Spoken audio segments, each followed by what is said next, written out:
안녕하세요. 도리쌤의 그림책 강의입니다. 오늘은 270번째 시간이고요. 제가 오늘 소개해드릴 그림책은 세상에서 가장 큰 여자아이 안젤리카입니다. 세상에서 가장 큰 여자아이 안젤리카는 글작가는 앤 이삭스, 그림작가는 폴 젤린스키입니다. 이 작품은 옛이야기 그림책입니다. 이 작품도 전설에 대한 이야기인데요.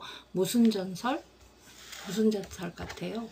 예, 하늘에 별이 된 큰 곰자리, 별자리 중에 큰 곰자리 있습니다. 네, 큰 곰자리에 대한 전설입니다.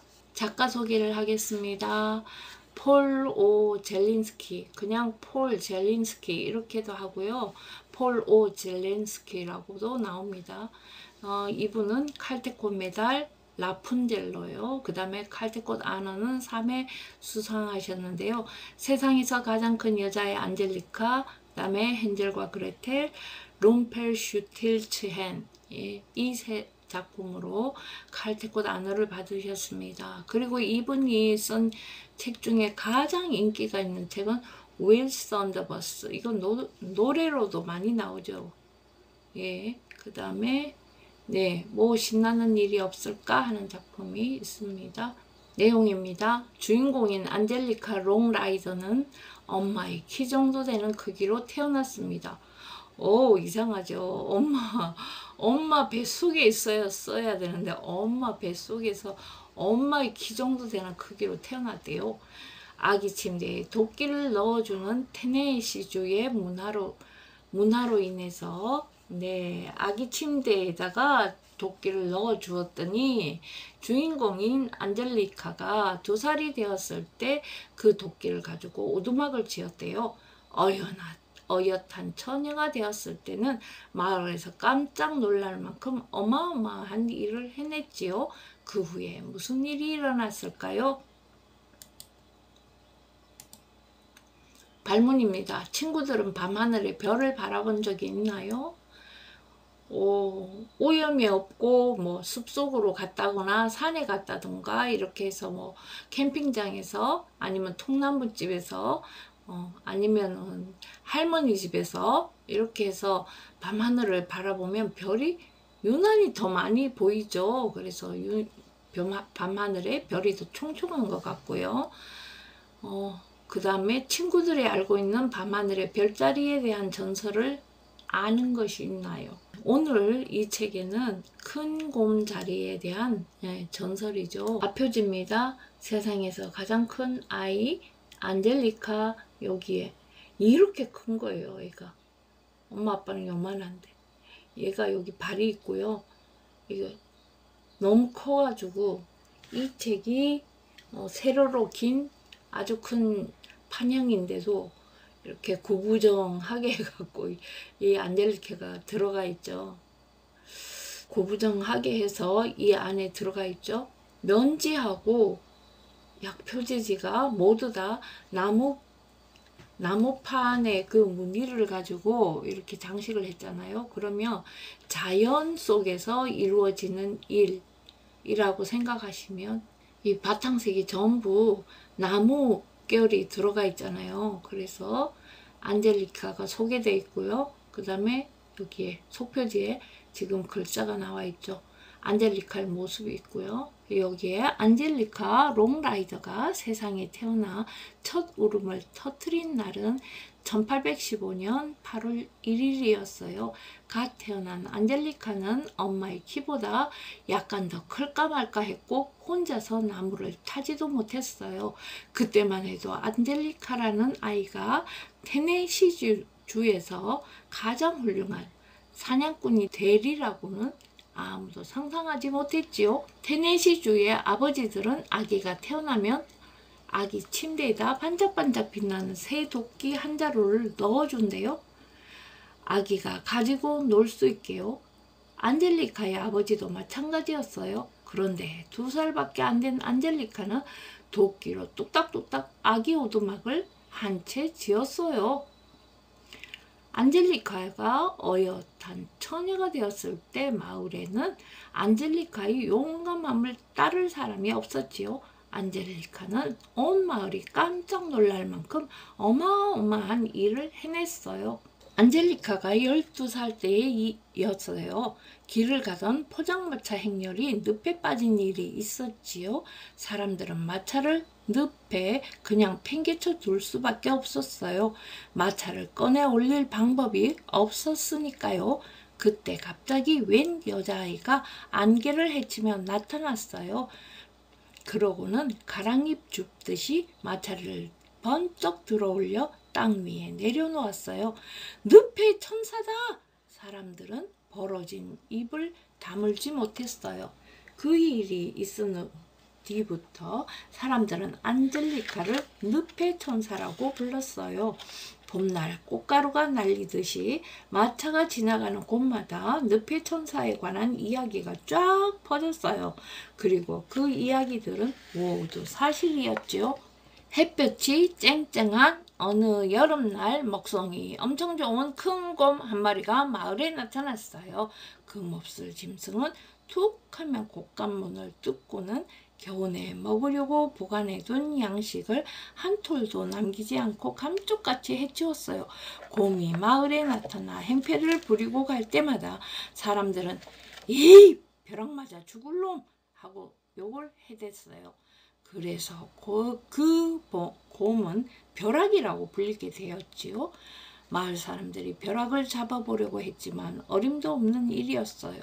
놈은 날쌔고 교활했어요. 그리고 털이 어찌나 무성하든지 총알도 뚫고 들어갈 수가 없었어요. 벼락은 삽시간에 테네시주에 있는 곳간의 반을 덮쳤어요. 겨울 양식을 빼앗겼으니 사람들은 앞일이 깜깜했어요. 그래서 사람들은 곰 사냥대회를 열기로 하고 곳곳에 전단지를 붙였어요. 성공하는 사람은 벼락의 집채만한 가죽을 차지하게 되는 거죠. 벼락에 가죽 하나만 있어도 1년치 사냥감이 되고도 남을 거예요. 게다가 이름도 날리게 되니 얼마나 명예로운 일이겠어요. 녀석을 잡으면 모든 사람들이 우러러보는 사냥꾼이 되는 거예요.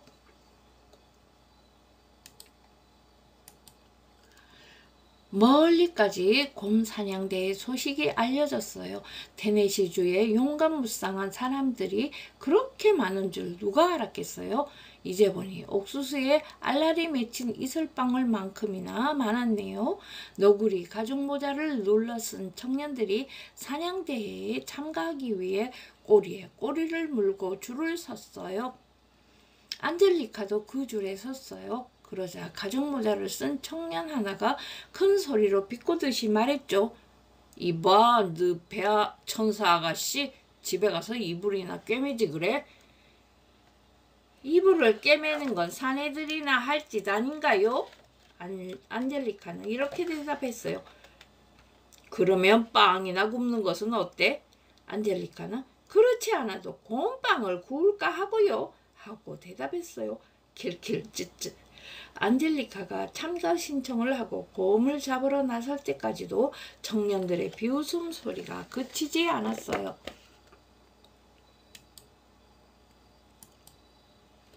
벼락의 흔적을 찾기란 그리 어렵지 않았어요. 첫 번째 도전자는 빈 꿀 양동이를 뒤집어 쓰고 바보처럼 희죽 웃고 있는 채로 발견되었어요. 달콤한 꿀로 곰을 유인하려다가 오히려 당한 거지요. 두 번째 사냥꾼은 덫을 놓았어요. 하지만 힘센 남자 10명이 달려들어 그 사냥꾼을 덫에서 빼내줘야 했지요. 단단하게 손질한 히코리 나무 몽둥이를 들고 떠난 사냥꾼은 허리 높이까지 쌓인 이쑤시개 더미 속에서 발견되었어요. 양손에 곰털을 한 점씩 움켜쥐고서 비틀거리며 돌아온 사냥꾼도 있었어요. 머리카락은 다 뽑히고 덥수로 가던 수염도 묘도락이 남지 않은 채로요. 벼락에 가죽을 차지하려고 덤볐다가 꼴만 우습게 되고 만 거죠. 이제 벼락의 마지막 도전자로는 늪의 천사 안젤리카만 남았어요. 어느 날 아침 안젤리카가 시냇가 그늘에서 졸다 일어나 보니 털투성이 4발 짐승이 건너편 시냇가에서 안젤리카를 노려보고 있었어요. 둘은 잠시 서로의 얼굴을 노려보았어요. 안젤리카가 말했어요. 못된 짐승, 내가 내 놈이 걸치고 있는 그 가죽을 벗겨주겠다. 그러다 벼락은 크르르 하고 울부짖었어요. 안젤리카와 벼락은 시냇물 한복판으로 뛰어들어 싸움을 시작했어요. 안젤리카는 벼락과 뒤엉켜 씨름하다가 녀석을 하늘 높이 날려보냈어요. 땅거미가 질 무렵에도 벼락은 여전히 공중을 날고 있었지요. 첫 별이 떴을 때에도 벼락의 모습은 어디에도 보이지 않았어요. 안젤리카는 하늘 어딘가에서 녀석을 잃어버린 거라고 생각했지요. 그렇다면 녀석을 찾으러 직접 가야겠죠. 바로 그때 엄청난 해오리 바람이 불어와 구름을 싹 쓸어버릴 듯이 하늘로 용솟음 쳤어요. 안젤리카는 해오리 바람을 잽싸게 붙잡아 빙빙 꼬아서 거대한 밧줄로 만들었지요. 그런 다음 해오리 밧줄을 하늘로 던져 그 뻣뻣한 털짐승을 꽁꽁 동여맸지요. 그리고 냉큼 땅바닥에 패대기를 쳤어요. 안젤리카는 벼락에게 매달려 테네시주의 산들을 대굴대굴 휩쓸고 다니며 벼락과 씨름을 했어요. 안젤리카와 벼락이 움직일 때마다 산에서 먼지가 구름처럼 피어올랐어요. 그때부터 그 산은 회색 연기산이라 불리게 되었지요. 벼락과 안젤리카는 사흘 밤낮을 쉬지도 않고 싸웠어요. 나흘째 되던 날 벼락과 안젤리카는 뒤엉켜 싸우다가 10길도 넘는 호수 속으로 들어갔어요. 벼락은 거대한 앞발로 안젤리카를 호수 바닥에 매다 꽂았어요. 지금 이 장면이죠. 이렇게 호수에 들어갔다 이 말이죠.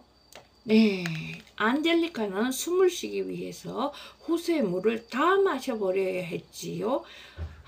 물맛 한번 좋다. 안젤리카는 산더미 같은 더러운 짐승 밑에 깔려있는 게 괴로웠어요. 아무리 몸부림을 쳐도 벼락의 앞발에서 빠져나올 수가 없었지요. 그래서 꾀를 냈어요.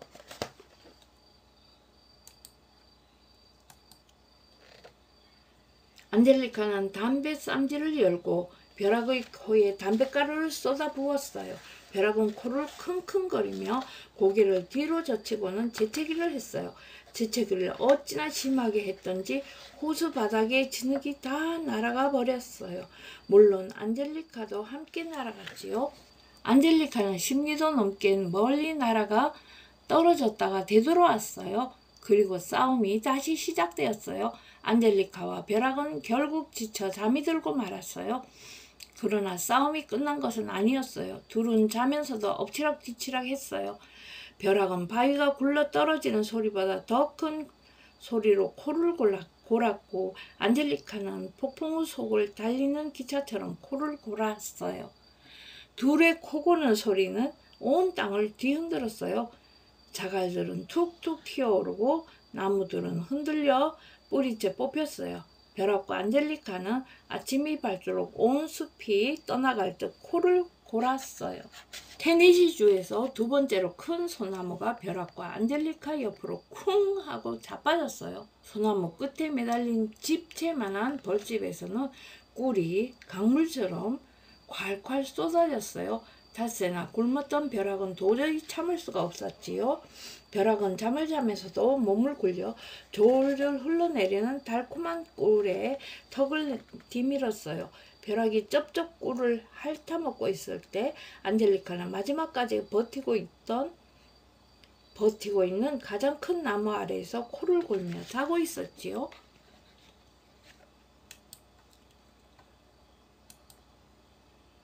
마지막 나무는 벼락의 머리 바로 위로 떨어졌어요.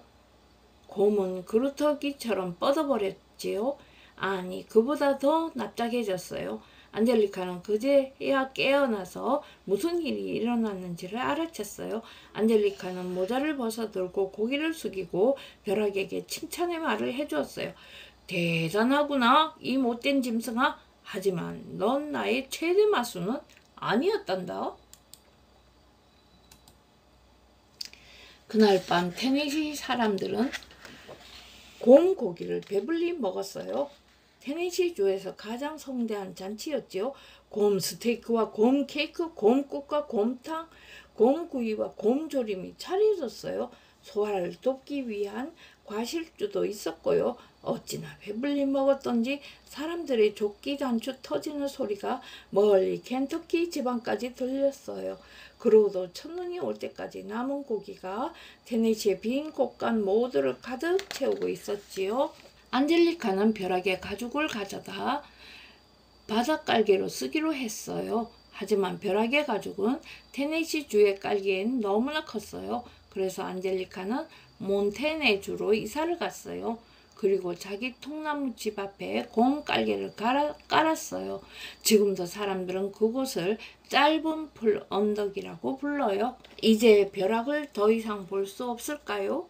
아니요, 그렇지 않아요. 안젤리카가 벼락을 하늘에 던졌을 때 벼락은 한 무더기에 별에 부딪히면서 지워지지 않을 자국을 남겼어요. 바로 큰 곰 자리를 말하는 거예요.